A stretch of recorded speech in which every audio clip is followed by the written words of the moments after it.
একজন মানুষের ভালোবাসায় রাজপথ থেকে পৌঁছে যান জাতীয় সংসদে, আরেকজন তাকে সাহস যোগান, অনুপ্রেরণা যোগান পর্দার আড়ালে থেকে।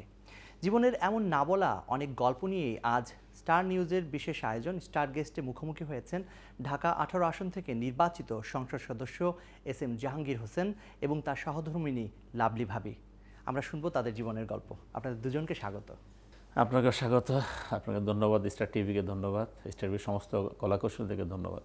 ভাবি কেমন আছেন? জি আলহামদুলিল্লাহ, আল্লাহ ভালো রেখেছেন। রাজপথ থেকে জাতীয় সংসদে যাওয়ার যে অভিযাত্রা, এটা কতখানি কঠিন ছিল আপনার জন্য বা আপনাদের জন্য? আমি যখন রাজনীতি প্রথম শুরু করি তখন অ্যাকচুয়ালি দেশে স্বৈরাচার বিরোধী আন্দোলন চলতেছিল, দেশনীতি বেগম খালেদা জিয়ার নেতৃত্বে এরশাদ বিরোধী আন্দোলন চলতেছিল। তখন আমার মূল টার্গেট ছিল যে আমি যদি একটা কলেজের বিপি হইতে পারতাম। তা আল্লাহ রাব্বুল আলামিন আমাকে 91 আমি দেশগুলো বিপি হয়েছি। তো এইভাবে কাজ করা শুরু করেছি। বিপি হওয়ার পরে পরবর্তী ছাত্রদলের প্রেসিডেন্ট সেক্রেটারি হয়েছি, যুবদলের প্রেসিডেন্ট সেক্রেটারি হয়েছি, তারপরে বিএনপিতে এসেছি এবং আজকে আলহামদুলিল্লাহ আপনাদের দয় এই এলাকাবাসীর সহযোগিতায় আজকে জাতীয় সংসদের নেতৃত্ব দিচ্ছি, জাতীয় সংসদের সদস্য হয়েছি। তো এই যে পদগুলো, এই পদগুলো খুবই কঠিন। হাসিনা যতদিন ছিল আমাকে ৩২৯টা মামলা দিয়েছে। আমার 2টা মামলা সাজা হয়েছে, একটা 7 বছর, একটা 2.5 বছর, এবং আমি কন্টিনিউ 2.5 বছর জেল কেটেছি। একবার কেটেছে পাক্কা 1 বছর, পর আর বাকিটা 6 মাস, 4 মাস, 5 মাস এভাবে করে মোট 2.5 বছর জেল কেটেছি বিয়ের মামলা। এবং আমি কিন্তু লাস্ট 22শে জুলাই গ্রেপ্তার হয়েছি, যখন ফেসিবাদ বিরোধী আন্দোলন চরমে। ছাড়া পাওয়ার আগের দিন পর্যন্ত, অর্থাৎ 4 তারিখ পর্যন্ত আমি রিমান্ডে ছিলাম, ডিবি রিমান্ডে ছিলাম। 5 তারিখে তো দেশের পরিস্থিতি চেঞ্জ হয়ে যায়, 6 তারিখে আমি জেল থেকে বেরিয়েছি। এই যে এই সময়গুলো আমাদের যে কি দুর্বিষহভাবে কেটেছে আল্লাহ রাব্বুল আলামিন জানে, আর আমরা ভুক্তভোগী, আমার পরিবার ভুক্তভোগী, তারা জানে। আপনি দেখেন, আমার 2টো সন্তান আছে। আমার বড় সন্তানটা লন্ডনে কিংস কলেজে লেখাপড়া করত। সে যখন দেখেছে যে আমার ফ্যামিলির উপরে এত অত্যাচার, এত নির্যাতন, এত নিপীড়ন, আমার মেয়েটা কিন্তু সে লেখাপড়া একবারে মাস্টার্স কমপ্লিট করে আসার কথা, কিন্তু সে অনার্স কমপ্লিট করার পরে সে সেখানে থাকতে পারেনি। কারণ সে এসেছে একটা মাত্র কারণে, যে আমি যদি গিয়ে আমার ফ্যামিলিকে একটু সহযোগিতা করতে পারি, অন্য কোনো কারণে না, যে ওর মা একটা বোন নিয়ে এখানে অনেক কষ্ট করতেছে। আমার বাসায় কোনো ছেলে মানুষ পর্যন্ত বেড়াইতে আসে না। আমার বাসায় যত লোক আছে, কর্মচারী কর্মকর্তা, সবাই জেল খেটেছে। আমার বাসায় মেহমান এসেছে, তারা জেল খেটেছে। এই অবস্থা দেখে আমার মেয়েটা থাকতে পারেনি, ও চলে আসছে। তো রাজনীতি করি আমি, আমার ফ্যামিলি বা আমার সন্তানরা তো রাজনীতি করে না, কিন্তু নির্যাতন নিপীড়নের ব্যাপারে কিন্তু সবাই আমরা একসাথেই ভুক্তভোগী হয়ে একসাথেই শিকার হই। পাশে যিনি বসে আছেন তার ভূমিকা কতখানি, তার সাহস কিংবা অনুপ্রেরণা আপনাকে কতটুখানি এগিয়ে দিয়েছে বলে মনে করেন? পরিবার থেকে মানুষের অনুপ্রেরণা অনেক বেশি পায়, তো আমার বেলা সেটা আরও বেশি হয়েছে। কারণ আমাদের বিয়ে হয়েছে, আমরা নিজেরা পছন্দ করে বিয়ে করেছি, তো যার কারণে সে প্রথম থেকেই জানতো আমি রাজনীতি করি, এবং সে হয়তো সেটা পছন্দ করেই আমাকে বিয়ে করেছে।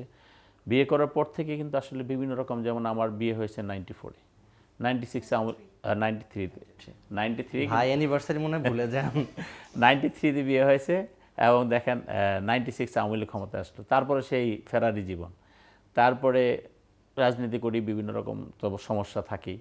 তারপরে যাই হোক 2001-এ আবার বিএনপি ক্ষমতায় আসলো, আবার 2006 থেকে সেই একই জীবন। আমি তো পালায়া ছিলাম, আমাকে পুলিশও পায় নাই, আর্মি পায় নাই, র্যাব পায় নাই, যখন পেয়েছে ধরে নিয়ে গেছে। বাট টোটাল নির্যাতন নিপীড়নটা হয়েছে পরিবারের উপরে এবং আমার ওয়াইফের উপরে। যে আমি ভাবির কাছে একটু জানতে চাই, একজন রাজনীতিবিদের স্ত্রী হওয়া কতখানি কঠিন? রাজনীতিবিদের মানে ওয়াইফ হওয়া, আপনি যেটা বললেন, আসলে একজন রাজনীতিবিদের পিছনে যে ওয়াইফ বলেন, তার পরিবারের অন্য সদস্য বলেন, সবাইকেই রাজনীতিবিদ হতে হয়। যে সবাই একটা, আমরা রাজনীতির মধ্য দিয়েই কিন্তু আমাদের যাত্রাটা, যে ফ্যামিলির একজন রাজনীতি করে কিন্তু তার সমস্ত কিছু আমরা দেখাশোনা করছি, আমরা তাকে সাপোর্ট করছি, তার বিপদের দিনে পাশে থাকছি। এই সবগুলো মিলিয়ে দেখা যায় যে মানে আমরা সেই রাজনীতির সাথেই জড়িয়ে যাই। আমাদের যখন পরিচয় হয় তখন ও তেজগাঁ কলেজের ভিপি ছিল, এবং রাজনীতিবিদ হিসেবেই আমি তাকে চিনেছি, রাজনীতিবিদ হিসেবেই বিয়ে করেছি।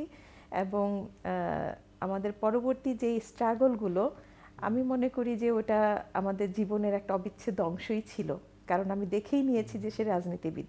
তো সেখানে উত্থান পতন আসবেই, এবং এই স্ট্রাগলগুলো করতেই হবে, এগুলো মেনে নিয়েই আসলে জীবনটা পার করেছি। একবার এক এক সংস্থার লোক আসতো, তো প্রথম যখন এগুলো ফেস করতাম, প্রথম দিকে খুব ভয় লাগতো, তারপর আস্তে আস্তে এমন হয়েছে যে তখন আর ভয় কেটে গেছে, তখন আর ভয় লাগতো না। কিন্তু স্মৃতিগুলো মনে হলে এখনো খুব আতঙ্কিত হই। এমন দিন গেছে যে রাতে 12টার সময় একবার, 2টায় একবার, 4টায় একবার এরকম পুলিশ আসছে বারবার, পুলিশ ডিবি এসে কলিং বেল দিত। যেতে হতো নিচে, যে গেট খুলতাম, এবং কখনো কখনো খুব যে আমাকে দেখতে পাচ্ছেন যে আমি পর্দা করি, তো ওনারা আসলে যে আমি বলতাম যে আমাকে 5 মিনিট সময় দেন, আমি ড্রেসটা চেঞ্জ করে নিচে নামছি। তো ওইটুকু সময়ও দেখা যেত যে ওরা বারবার কলিং বেল দিচ্ছে, বিরক্ত হয়ে যেত, মনে করতো যে হয়তো বাসায় কাউকে লুকাচ্ছি, এরকম আর কি বিহেভিয়ারটা খুবই খারাপ করতো। আর এই যে পুলিশের কলিং বেল দেওয়াটা, মানে একসাথে ওরা অনেকগুলি করে কলিং বেল দিত, এবং সেই যে আতঙ্কিত হয়ে যে ঘুম থেকে উঠতাম, আল্লাহ রহমতে দেখা গেছে 2024-এর 5ই আগস্টের পর থেকে সেই সিচুয়েশনটা নেই, কিন্তু এখনো আমার মাঝে মাঝে রাতে ঘুম ভেঙে যায়, মনে হচ্ছে কলিং বেল বাজছে। আপনার একটি পরিবার, আপনার আরেকটি পরিবার, আপনার দল, এখন আরেকটি পরিবার বেড়েছে, আপনার এই এলাকা, আপনার নির্বাচনী এলাকা, অর্থাৎ এখানকার লাখো মানুষ এখন আপনার পরিবারের সদস্য। এটি তো এক ধরনের চ্যালেঞ্জ, এই দায়িত্ব পালন করা। এটা কতখানি দায়িত্বের ভার বলে মনে করেন? আমি কিন্তু যখন যে দায়িত্বটা নেই এবং সেটা মনে প্রাণে নেই এবং চেষ্টা করি সর্বোচ্চ সফল হতে। একজন মানুষ সবাইকে সফল করতে পারে না, বা একজন মানুষ সবাইকে হ্যাপি করতে পারে না, বাট আমি চেষ্টা করি সবাইকে, আমাকে যে দায়িত্বটা আল্লাহ রাব্বুল আলামিন দিয়েছে, জনগণ যেটা দিয়েছে, সেই দায়িত্ব, যেমন আমার পরিবার আছে, পরিবারের দায়িত্ব আমি পরিবার মতো পালন করার চেষ্টা করি। আমার যে রাজনৈতিক বলয় আছে, আমি সেই রাজনৈতিক বলয়টা আমি রাজনৈতিক বলয়ের মতো, অর্থাৎ বলয় বলতে আমাদের যে সহকর্মীরা আছে তাদেরকে আমি সেভাবে সময় দিই, এবং তাদের সাথে আমার যে আচরণটা করা দরকার, তাদের সাথে আমার যতটুকু সময় দেওয়া দরকার আমি সেটা প্রপারলি দেওয়ার চেষ্টা করি। পাশাপাশি আমার যে রাজনীতিক, এখন যে আমি নির্বাচিত প্রতিনিধি, এই এলাকার মানুষ আমাকে যখন যেভাবে চায়, আমি চেষ্টা করি সর্বোচ্চ আমার সময় দিতে। এটা এক ধরনের কষ্ট বা খারাপ লাগা তৈরি করে কিনা যে রাজনীতির কারণে হয়তো পরিবারকেও আপনার অনেক বেশি বিসর্জন করতে হয়েছে? হ্যাঁ, এটা তো মানে ধরেন, আমি আরও যদি বলি, 2006 যখন আর্মি ক্ষমতা নিল, তখন কিন্তু আমার ছোটো বাচ্চাটা মাত্র 6 মাস। দেখেন, একদিন একটা ঘটনা ঘটেছে, আর্মি এসে আমার এই ছোটো বাচ্চাটাকে ভোর 4টার সময় নিয়ে গেছে কোলে করে। ওরা আদর করে নিয়ে গেছে, আমার ছোটো বাচ্চাটা দেখতে শুনতে খুব সুন্দর, আদর করে নিয়ে গেছে। কিন্তু ওদের আদরটা, পাবলিক কি হয়তো ওরা বলছে আদর করে নিয়ে গেছে, কিন্তু ওর আদরটা কিন্তু আদর ছিল না, ওর আদরটা ছিল থ্রেড। আমার ওয়াইফকে জিজ্ঞেস করতেছিল জাহাঙ্গীর কোথায় আছে বলেন, তো ও তো স্বাভাবিক কারণে জানে না, বা জানলেও তো সে বলবে না। আমার বাচ্চাটাকে সেই ভোর 4টার সময় নিয়ে গেছে, সকাল 8টার সময় তারা আবার নিয়ে আসছে। এই 4টা ঘন্টা কিন্তু তাদের কাছে রেখেছে। হয়তো সে ঘুমাইছিল, তাকে আদর করছে, কোলে করছে, হয়তো সে কোনো ডিস্টার্ব করে নাই, 6 মাসের বাচ্চা। তার মানে দেখেন কোন লেভেল পর্যন্ত আমাদেরকে থ্রেডের উপরে রাখে। তো আমরা সেই জায়গাগুলো আমরা পার করে এসেছি। তো এত কিছুর পরেও যখন জনগণের ভালোবাসা পাই, মানুষের সালাম পাই, বা মানুষের সাথে কথা বলি, আমি মনে করি যে মানুষের কল্যাণে একটু কাজ করতে পারতেছি, এবং ওই মানুষগুলো আমার উপর আস্থা রাখতেছে। এই জায়গাটা হলো আমি মূল আরও ইন্সপায়ার হই এবং মানসিক শক্তি পাই। আপনার কাছে এরকম কোনো মুহূর্ত আছে কিনা যে আপনার কাছে হয়তো মনে হতো যে কোনো ফোন কল আসবে কিংবা এমন কোনো খবর আসবে যেটি খুবই অপ্রত্যাশিত হতে পারে? কারণ ভাইয়ের অনেক সহকর্মীকে গুম করা হয়েছে, নিখোঁজ হয়েছেন, তাদের কোনো হদিস এখনো পাওয়া যায় নাই। আন্দোলনের সময় 14 গুম করা হতো মানুষকে, তখন খুব আতঙ্কে থাকতাম, ভয়ে থাকতাম যে কখন আমাদের সাথে এমন হয়, এবং ফোন কলগুলো আসলেই যে আতঙ্কিত হয়ে যেতাম আমি। ও একটা মাত্র নাম্বার ইউজ করতো, যে বাটন ফোনের একটা নাম্বার ইউজ করতো, এবং এমনও হয়েছে যে ওই নাম্বারটা আমরা বাসায় কথা বলতাম না, মানে বাসা থেকে এমন নাকি অনেক যন্ত্র আছে যে এই বাসা থেকে কি কি কল যায় ওগুলো রেকর্ড করা হয়। হ্যাঁ হ্যাঁ, না, এই বাসা থেকে রেকর্ড হয়ে যায়, এখান থেকে কল যাচ্ছে, এখান থেকে ওরা রেকর্ড করতে পারে যে এখান থেকে কোন ফোনে কল যাচ্ছে, নাম্বার জানে না, বাট মানে এখানে ফোন কলটা কোন কোন নাম্বারে কল যাচ্ছে এবং কোন কোন নাম্বার থেকে কল আসছে, এরকম হতো। তো আমারও আলাদা একটা ফোন ছিল, ওর আলাদা একটা ফোন ছিল, যেটা দিয়ে আমরা যোগাযোগ করতাম। তো ওই ফোনটা নিয়ে আমরা বাইরে চলে যেতাম, আমি বাচ্চা দুইটাকে নিয়ে ফোন নিয়ে বাইরে চলে যেতাম কথা বলার জন্য, যে রাস্তায় গাড়ি থামিয়ে, তারপরে হয়তো রিক্সা করে গেছি, কেউ যেন ট্রেন না পায় ওরকম রিক্সা থামিয়ে তখন ফোন করতাম। যদি হঠাৎ কখনো ফোনটা না বাজতো, সেই যে আতঙ্ক যে কি হলো, মানে আমি তো কোনো খোঁজ জানি না, কোথায় থাকে সেটাও জানি না, তো এইরকম আতঙ্ক খুব হতো। এবং যখন ফোন আসতো আমার ফোনে, মানে অপরিচিত নাম্বার হলেই ওইটা আতঙ্কিত নাম্বার হতো, যে এই নাম্বারটা কোত্থেকে আসছে, বা এই নাম্বারকে আমাকে কি খবর বলবে। 17 বছরের যে একটা মানে স্বৈর শাসন, যেই শাসনের জাতাকলে সারা বাংলাদেশ চাপা পড়ে গিয়েছিল, ওই যে ওই সময় দীর্ঘশ্বাসটা কেমন ছিল? মনে হতো কি না যে এটাকে আদৌ শেষ হবে, এই সময় কি আসলে যাবে, এই অন্ধকার কি কাটবে? এটা সবসময় মনে হতো, কারণ শেখ হাসিনা যখন শেষবার যখন মানে ক্ষমতায় আসলেন, তখন সবাই একটা ধারণা ছিল যে শেখ হাসিনাকে কেউ পতন করতে পারবে না, যে শেখ হাসিনার মৃত্যু হওয়া পর্যন্ত ক্ষমতা থেকে যাবে না। তো এর মধ্যে 2024 ইলেকশনটা হলো জানুয়ারিতে, ও মার্চে বের হলো জেল থেকে। মার্চে জেল থেকে বের হওয়ার পরে যখন জুলাইতে অ্যারেস্ট হয়ে গেল আবার, এবং জুলাই আন্দোলন যেভাবে হচ্ছিল, জুলাইতে ও 23শে জুলাই যখন অ্যারেস্ট হলো, তখন মনে হয়েছিল যে এর শেষ কোথায়। এবং আমাদের জন্য ও অ্যারেস্ট হয়ে যাওয়ার পরে আমি, আমার 2 বাচ্চা, আমার ফ্যামিলি, আমাদের সবার জন্য তখন সিচুয়েশনটা এমন ছিল যে ডু অর ডাই। মানে এখানে আমাদের দেয়ালে পিঠ থেকে গেছে। এবং এই জুলাই আন্দোলনে যখন আমার হাজব্যান্ড অ্যারেস্ট হয়েছে, তখন আমার মনে হয়েছে, এবং ও অ্যারেস্ট হওয়ার পরে কিন্তু যে ডিবি হারুন এবং শেখ হাসিনা দুইজনই, ডিবি হারুনও একটা সংবাদ সম্মেলন করে ওর নাম সহ বলেছে, শেখ হাসিনাও বলেছে যে বিএনপির সাজাপ্রাপ্ত আসামিদেরকে ছেড়ে দিয়ে আমরা ভুল করেছি, তাদেরকে আর ছাড়া হবে না। শেখ হাসিনার ওই বক্তব্যের পরে আমরা যে এমন অবস্থা যে যদি শেখ হাসিনা থাকে, আমি আমার হাজব্যান্ডকে আর দেখবো না, আমার বাচ্চারাও একই অবস্থা যে আমাদের বাবাকে আমরা আর পাবো না। তখন আসলে যে ওই যে আপনি যে বললেন যে আর পারছি না, এটা মনে হয়েছিল যে শেখ হাসিনার সাথে, যে ওর সাথে আর পারছি না, ওকে নামাতেই হবে। আমাদের কথা আরও চলবে, আমরা একটা ছোট বিজ্ঞাপন থেকে আসি। দর্শক, আমাদের গল্প চলছে, বিজ্ঞাপন থেকে এসে আবার শুরু করছি, সঙ্গে থাকুন। দর্শক, ফিরে এলাম বিরতির পর, চলুন গল্পে চলে যাই আবার। আচ্ছা, আমরা যেখানে ছিলাম একটু জানতে চাই যে আপনি, ভাবি বললেন যে আপনাদের 1993 সালে আপনাদের প্রথম পরিচয় এবং সেখান থেকে আপনাদের সংসার, দীর্ঘদিনের সংসার। তো আপনি যখন ভিপি ছিলেন, আমরা একটা সিনেমা দেখেছিলাম তেরে নাম, যেখানে সালমান খান ভিপি ছিলেন। তো আপনাদেরকে সেরকম কিছু হয়েছিল কিনা ভাবি? মানে আপনিও কি ওই কলেজেরই ছিলেন নাকি আপনি অন্য কোনো প্রতিষ্ঠানে ছিলেন? দেখাটা হলো কিভাবে? ওই কলেজেরই ছিলাম, এবং আমি ইন্টারমিডিয়েট ওই কলেজে ভর্তি হই, ও তখন ওই কলেজে ভিপি ছিল, ওখানেই দেখা। ভালো লাগাটা কে আগে জানালো, আপনি নাকি ভাই? আমি একদিন ওকে দেখেছি যে হেঁটে যাচ্ছে। আমার রুমটা ছিল তেজগাঁ কলেজে, আমি ভিপি রুমটা আমার সামনে ছিল। তো আমি বাইরে দাঁড়াইছি, যখন আমি ছাত্রছাত্রীরা ঢুকে সকালবেলা, আমি 7টার মধ্যে কলেজে চলে যেতাম, প্রিন্সিপাল আর আমি গেটে দাঁড়া থাকতাম। তো ও সেদিন হয়তো 9টা সাড়ে 9টার দিকে কলেজে গিয়েছে। আমি বারান্দায় দাঁড়ানো, পর্যন্ত একটা মেয়ে হেঁটে যাচ্ছে। তখন আমি আমার পিয়নটারে বললাম যে ওর একটু ডাইকে নিয়ে আসো। তো ও যখন গেছে তারপর দিন, এটা আমি তারপর দিন ঢাকায় নিয়ে আসছি। ঢাকায় আইনে আমি বলছি, সোজা কথা স্ট্রেট বলছি যে তোমার আমার পছন্দ হয়েছে, আমাকে বিয়ে করতে, আমি তোমাকে বিয়ে করতে চাই, তুমি যদি রাজি থাকো আমাকে 3 দিনের মধ্যে জানাবা, জাস্ট একটু। এটা কিন্তু তেরে নামের সাথে মিলে যাচ্ছে অনেকটাই। আমার কিন্তু অন্য কোনো কিছু ছিল না, জাস্ট ডেকে এনে এটা বলেছি। আমরা এস এম জাহাঙ্গীরকে চিনি, হচ্ছে ইনি একজন রাজনীতিক নেতা, তিনি একজন সংসদ সদস্য। ঘরে এমপি কতখানি আপনার কাছে? না, ঘরে আসলে ও আগে যেমন ছিল, এমপি হওয়ার পরেও ঘরে ঠিক একই রকম, ওই দিকটা কোনো রকম চেঞ্জ হয়নি। বাচ্চাদের সাথে, আমার সাথে, ঘরের অন্যান্য সদস্যদের সাথে ওর আচরণের বিন্দুমাত্র তারতম্য হয়নি। ও আগের জাহাঙ্গীর সেরকমই আছে। ভাই যখন বক্তব্য দেন রাজনীতির মঞ্চে কিংবা সংসদে, আপনি কি তার বক্তব্যগুলো শোনেন কিনা? মানে এটা অবশ্যই, এবং ওর মানে বলাও আছে যে মানে ওর সবচেয়ে বড় সমালোচক আমি, এবং সেটা ওর আমার বাচ্চারাও বটে, বাচ্চারাও আছে, বাচ্চারা দুইজন, বাচ্চারা 2 বাচ্চাও আছে। তো 2 বাচ্চা হয়তো পড়াশোনার জন্য অনেক সময় অনেক বক্তৃতা দেখতে পারে না, সংসদে দেখতে পারে না, বা বাইরে রাজনৈতিক বক্তব্য।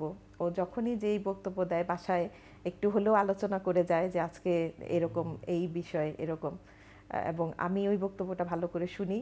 আর হচ্ছে এসে বা বাইরে থেকেও ফোন করে যে বলা ঠিক আছে কিনা, এবং কোনো সংশোধনী থাকলে বা এই টপিকটা বলো, যেমন আজকে এই ব্যাপারে বক্তব্য দিবে, আমার মাথায় যদি কিছু থাকে ওকে মনে করিয়ে দিই যে এটা কিন্তু ভুলো না বলতে। এগুলো ও সবসময় পরামর্শ নেয়। রাজনীতির কারণে পরিবারকে সময় দিতে পারেন না, পরিবারের সঙ্গে একটু দূরত্ব তৈরি হয়। আপনার ঘরের অবস্থাটি কেমন জানতে চাই একটু।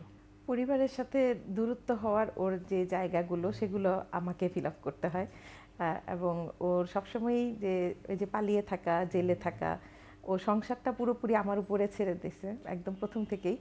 এবং ও যেটা হয় যে ফ্যামিলির যে কোনো ক্রাইসিস বলেন, আনন্দের মুহূর্ত বলেন, সব কিছুই ও মানে আমার উপরে দিয়ে দেয় যে তুমি এগুলো মেনটেন করো। আমি তো মাত্র এমপি হয়েছি, বাট আমাদের দীর্ঘ সময়টা তো অনেক কষ্ট করে কেটেছে, তাই না? এবং পালায় হোল লাইফটাই পালায় কাটায় দিলাম। তো এই যে এই সময়টা এবং এরকম পালানো জীবনযাত্রার কোনো রাজনীতিবিদের না আসুক, এটা আমি আশা করি, এটি দোয়া করি। যে আমি বিশ্বাস করি বর্তমানে বাংলাদেশের মাননীয় প্রধানমন্ত্রী জনাব তারেক রহমান যেভাবে এগিয়ে যাচ্ছেন এবং যে কাজগুলো করছেন, এইভাবে উনিও সেই একই ধারায় চিন্তা করছেন এবং উনিও চান বাংলাদেশের মানুষ যাতে কোনোভাবে কোনো কারণে রাজনৈতিকভাবে আর কোনো হয়রানির শিকার না হয়। আপনার আসনের যেন জনগণ সেই জবাবদিহিতার জন্য আপনার দর কতখানি খোলা?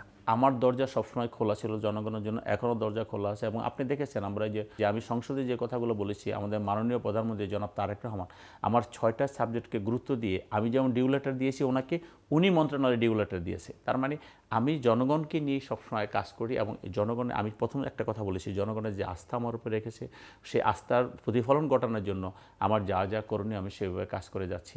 অতীতে আমার দরজা যদি একটা খোলা থাকে, এখন আমার দরজা সবগুলোই খোলা আছে। আত্মত্যাগ, এত কষ্ট স্বীকার করার পরও যখন সমালোচনা আসে, সমালোচনা শুনতে হয়, তখন আসলে এটাকে সামাল দেন কীভাবে? আসলে আমি তো একজন মানুষ, আমি তো সবাইকে সমানভাবে হ্যাপি করতে পারবো না, সবাইকে খুশি করতে পারবো না, সবার চাহিদা পূরণ করতে পারবো না। আপনি দেখেন রাজনীতিবিদদের একটা জায়গায় কষ্ট আছে, আমি মনে করি একটা কর্মীর জন্য বা একটা গোষ্ঠীর জন্য একটা রাজনীতিবিদ সব করলো, ধরেন 100 কাজের মধ্যে 99টা করে ফেললো, একটা কাজ করতে পারে নাই।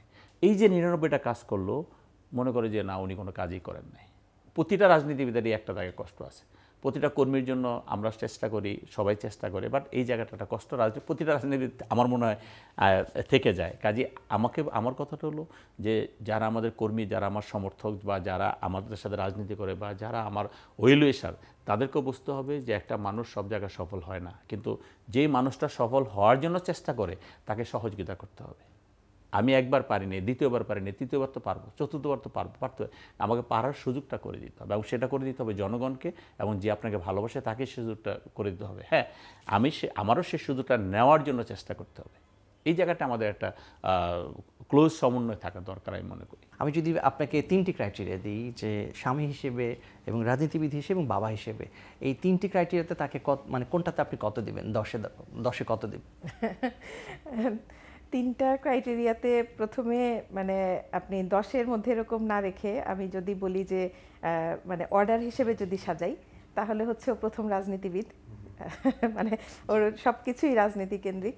তো প্রথম ওর কাছে রাজনীতি, তারপরে সন্তান, তারপরে আমি। তো এরকম কোনো স্মৃতি আছে কিনা যে আপনাদের দুজনকে এখনো কাঁদায়? একটা জিনিস খুব মিস করি, যেটা কোনো দিন ফিরে আসবে না, সেটা হচ্ছে আমার ছোট বাচ্চাটা ওর বাবাকে একেবারেই পায়নি। ছোটবেলাটা মানে যেই সময়টা যে বাবা সন্তানকে আদর করবে, কোলে নিবে, সেই সময়টা জাস্ট ওর যখন 6 মাস বয়স, তখন মানে 2006-এ 1/11 হয় এবং ও তখন থেকেই ওর বাবাকে চিনতো না। আমরা পালিয়ে পালিয়ে দেখা করতে যেতাম, তো ওকে ছোট বাচ্চাটা ওর বাবার মানে কাছে কোলেও যেত না, চিনতো না, দেখে চিৎকার করে কান্না করতো যে অপরিচিত একটা মানুষ। আর দেখা যেত যে আমরা 2 দিন ওখানে থেকে চলে আসছি, চলে আসার সময় ওর বাবার সাথে একটু ভাব হয়েছে, বাবার কোলে যাচ্ছে, তো তখন ওকে নিয়ে চলে আসতেছি। ওই স্মৃতিটা সবসময় খুব কাঁদায় যে মানে বাচ্চা এবং তার বাবার যেই মানে ছোটবেলার যে স্মৃতিগুলো, আমার বাচ্চা বড় হওয়া পর্যন্ত আসলে ছোট বাচ্চাটা ওর বাবাকে কখনোই কাছে পেত না ওভাবে। ভাই, আপনাকে এটি কি কতখানি পোড়ায় আপনাকে? না, এটা আসলে আমার জন্য অনেক কষ্টকর। ধরেন আমি আপনার বাচ্চাটা আমার বাচ্চার বন্ধু, কোনো কারণে আমি আপনার বাসায় হয়তো আজকে পালাই আছি, কিন্তু আমার সন্তানদের জানেন আমি আপনার বাসায় পালাইছি। আমার সন্তানটা গেছে ওর বন্ধুর সাথে দেখা করতে, মানে আপনার বাচ্চার সাথে দেখা করতে। তো দেখা গেলো যে আমি যখন দেখছি আমার বাচ্চাটা আসছে, আমি ওর সাথে দেখা করার থেকে দূরে রাইখা আমি পালাই গেছি, মানে আপনার যে কোনো একটা রুমে আমি বন্দি হয়ে গেছি। তার মানে ধরেন আপনার 3টা রুম আছে, আমি একটা রুমে পালাই আসছি, আমার বাচ্চাটার সামনে দেখা করতে পারছি। ও গাড়িতে আসতেছে, আমি দেখতেছি, গাড়িটা বাচ্চা আসতেছে, গাড়িতে নামতেছে, আমি দেখতেছি, কিন্তু ও কিন্তু আমাকে দেখতেছে। আবার ও চলে যাচ্ছে, সেটাও আমি দেখতেছি, বাট আমি তাকে পাচ্ছি না। অথচ আমি এই রুমে বাচ্চা এনে খেলা করতেছে, ওর আওয়াজ আমি পাইতেছি, কিন্তু আমি দেখা করতে পারতেছি। এটা কষ্টকর ব্যাপার যে আমি মনে করি এই রুমটা আমি বসে আছি, বাট আমার বাচ্চা এখানে আপনার বাচ্চার সাথে খেলতেছে, আমি আওয়াজ পাচ্ছি, বাট আমি তাকে আদর করতে পারছি না বা তাকে সাথে আমি কথা বলবো সেটা আমি করতে পারতেছি। এই জায়গাগুলো অনেক কষ্টের। আসলে প্রতিটা রাজনীতিবিদ, আমি বারবার একটা কথা বলছি যে দেখেন, এটা আমার জীবনে একা না, এটা বিএনপি যারা করেছে বা তারা ফ্যাসিবাদ আন্দোলনে যারা ছিল বা এই যারা আওয়ামী লীগ করে নাই, তাদের সবারই এই কষ্টটা, এরকম একটা কষ্ট। আসলে আমি সেই জন্য বারবার বলছি যে বাংলাদেশে সেরকম পরিস্থিতি আর না আসুক, আমরা সবাই রাজনীতিবিদ, আমরা যারা আছি, আমরা দেশের কল্যাণে কাজ করি, জনগণের কল্যাণে কাজ করি। আমরা যাতে সেরকম কোনোভাবে স্বৈরাচারী ফেসিবাদী আচরণ না করি এবং মানুষকে মানুষ হিসেবে দেখি। একটা রাজনীতিবিদ সেও তো মানুষ, সে হোক বিরোধী দল করে, সে তো মানুষ, তাকে সেভাবে দেখা উচিত। এটাই হলো বাস্তবতা। ভাবি, ভাই কোন কোন খাবার পছন্দ করে? সিম্পল ভাত, মাছ, ভর্তা, ডাল এগুলো পছন্দ করে। তার প্রিয় খাবারের মধ্যে হচ্ছে ওর ভাত আর ডিম ভুনা। এবং এই খাবারটা হচ্ছে কি, ও মানে স্টুডেন্ট লাইফে একা থাকতো, তো ডিম ভুনাটা মনে হয় সব ব্যাচেলারদের জন্য খুব ইজি। আসলে বিশেষ করে ছেলেদের জন্য। এবং সেই যখন পালিয়ে থাকতো তখনও ঠিক একই। তো আমার বাচ্চারাও ফোন করলে, ছোট বাচ্চাটা বিশেষ করে বলতো, বাবা ভাত খেয়েছো? হ্যাঁ খেয়েছি। কি দিয়ে? আমি বলি ডিম ভুনা। এরকম যে ও ডিম ভুনা পছন্দ করে এবং ডিম ভুনা দিয়েই সারা জীবনই চলে গেছে। মানে এমন কোন খাবার আছে কিনা যেটি আপনি তৈরি করেন সেটি ভাই খুব পছন্দ করে? এরকম আছে? আমার হাতের পায়েস রান্নাটাও খুব পছন্দ করে। আল্লাহর কাছে অনেক শুকরিয়া করি যে আল্লাহ এত কঠিন অবস্থা থেকে আজকের অবস্থানে এনেছেন এবং সম্পূর্ণ আল্লাহর রহমতে আজকে ও সংসদ সদস্য হয়েছে। কিন্তু একটাই যে কষ্ট লাগে যে এখনো মনে হলে যে যেই সময়গুলো জীবন থেকে চলে গেছে, যে জীবনের আমাদের বয়স হয়েছে, অনেক বয়স, মানে বিয়ের অনেক বয়স চলে গেছে, তো আমাদের জীবনে সবচেয়ে সুন্দর যেই সময়টা ছিল, সবচেয়ে সুন্দর যেই মানে প্রত্যেকের বয়সের যে সুন্দর সময়টা ছিল, সেই সময়টা কিন্তু আমরা পাইনি। আমরা দুইজনই আলাদা থেকেছি, বাচ্চারাও ছোটবেলায় বাবাকে যেটুকু প্রয়োজন ছিল সেটা পায়নি। কত পার্সেন্ট সততার ক্ষেত্রে তাকে আপনি সার্টিফিকেট দেবেন? আল্লাহ সুবহানাহু ওয়া তাআলা যেরকম কোরআনে বলেছেন যে স্বামী স্ত্রী সম্পর্কটা হচ্ছে লিবাসের মতো, একজন আরেকজনের সবচেয়ে কাছের, এবং স্বামী স্ত্রীকে সবচেয়ে ভালো চিনে, স্ত্রী স্বামীকে সবচেয়ে ভালো চিনে। এইজন্য আপনার কাছে জিজ্ঞাসা করেছি। আমার 34 বছরের সংসার জীবনে 34 বছরে ওকে কাছ থেকে মানে সবভাবে যতটুকু দেখেছি যে আমার শ্বশুর প্রচণ্ড সৎ ছিলেন। আমার শ্বশুরের ওই গুণটা ওদের ভাই বোনের মধ্য থেকে ও সবচেয়ে বেশি পেয়েছে, যে ও আল্লাহর রহমতে এখনো পর্যন্ত এই সততা নিয়ে আছেন এবং সততাই হচ্ছে ওর মূল শক্তি এই পর্যন্ত আসার পেছনে। এখনো দুজনে একসাথে কি চা খাওয়া হয়? আমি কিন্তু রান্না শিখেছি ওর কাছে। তাই? এখান ব্যাচেলার থাকতো, আমাকে রান্না শিখিয়েছে ও, এবং এখনো পর্যন্ত আমরা মানে জীবনের এই পর্যায়ে এসে যে এখন তো আসলে অনেক দূর চলে আসছি আমরা, কাছাকাছি। হ্যাঁ, অনেক রান্না করে খাইয়েছে এবং এখনো পর্যন্ত দেখা যায় যে আমি কিছু করতে গেলেও আমাকে হেল্প করতে যায়, নিজে রান্না করার চেষ্টা করে, নাড়া দেয়, একটু বলে যে আমি নাড়া দিয়েছি এই জন্য মজা হয়েছে। এবং খুব মানে আমরা কিন্তু লং ড্রাইভে যাই, রাতে আমাকে নিয়ে বের হয়, মানে যত ব্যস্ততাই থাকুক সপ্তাহে একটা দিন বা 10 দিনে একদিন আমার জন্য সে রাখে। তো একটা মজার ঘটনা বলি, সেটা হচ্ছে যে ও বাইক চালাতো তখন এবং খুব স্পিডে চালাতো। একদিন আমি ওর পেছনে বাইকে বসা, ও স্পিডে বাইক চালাচ্ছে, এমন এমন করে যে ছেলেরা, ইয়াং ছেলেরা যেরকম করে ওরকম করছে, ওর বাইক থেকে আমি পিছনে পড়ে গেছি। ভাই জানে না, ও জানে না, ও অনেক দূর চলে গেছে। অনেক দূর যাওয়ার পরে দেখছে যে পিছনে তো খালি লাগতেছে, তাকায় দেখে আমি নাই, নিচে মানে রাস্তায় আমি পড়ে আছি।